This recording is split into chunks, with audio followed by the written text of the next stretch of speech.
Καλή σας μέρα. Σήμερα ο μήνας έχει 2, ο Σεπτέμβρης του 25.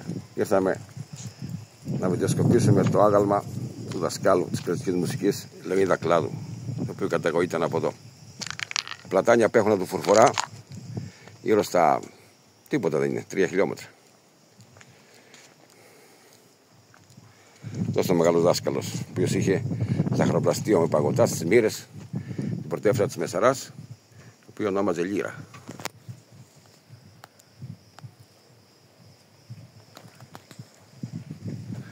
Αυτό το χωριό κατάγγιζε μια πολύ σπουδαία προσωπικότητα του περασμένου, να πέθανε το 40, ενώ γεννήσε το 1867, της Καλλιρόης Παρέντη Σιγανού, πρώτης φεμινίστριας,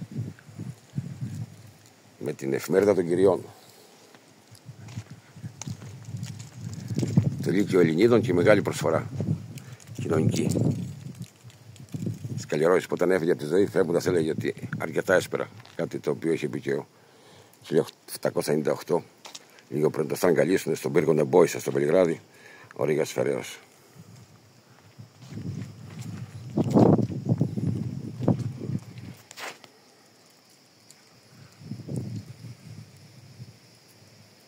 Ωραίο είναι.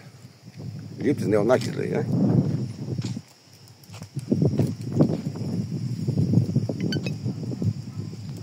Από εδώ πάμε Βισταγή και συνεχίζουμε μετά για Σώματους και μετά δεξιά για Αρκάδη, που απέχει 24 χιλιόμετρα κάτω από το Ρέθμο. Ωραία χωρί τα πλατάνια.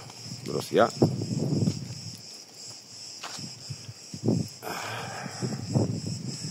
Καλημερίζουμε και το όχημα που ήρθαμε. Γεια σας.